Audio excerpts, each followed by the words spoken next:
Do not be catfished by your job. Do not be catfished by your job. I don't know who needs to hear this or who this is applicable to today, but do not let them catfish you at your job. So many nurses are struggling with the quagmire of whether they stay at their current role, understanding that it may be infringing on their license and their ability to provide care in the scope of practice that is written for that state, right? And being in alliance with the American Nurses Association and their requirements for documentation and their standards for documentation.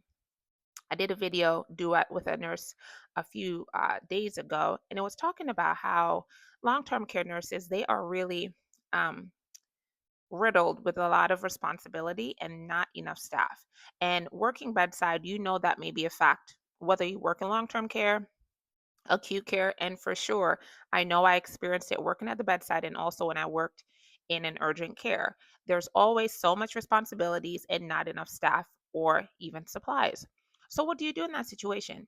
Okay, as the person who holds your license, and you're the only person who holds your license, or in the case of being a nurse practitioner, you also hold an advanced practice certification, you have to be the one who is making sure that you are protecting your license, right?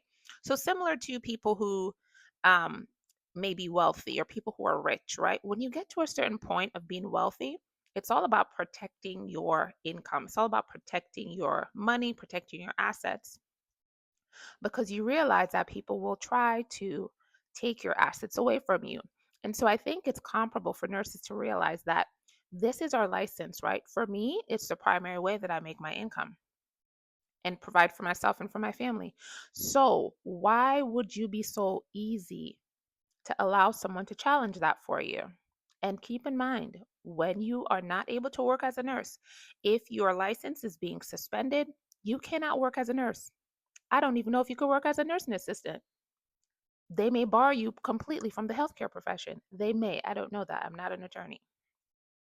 But understanding that it will significantly affect the way that you provide for your family. So do not let these jobs hoodwink you into thinking that you are supposed to be taking on these responsibilities. Again, I go back to one of my clients. She is now responsible for taking care of three, sometimes four trach invented patients, and she works on a med surg floor. And here's the kicker, which is not really the kicker because you already know there's only one CNA, there's only one nursing assistant for that whole section of 10 bed.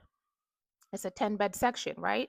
So she told me how the last time she had her shift, she was still changing the patient at 7:15, 7:20 in the morning. And the manager comes in and says, "Hey, do you need any help?"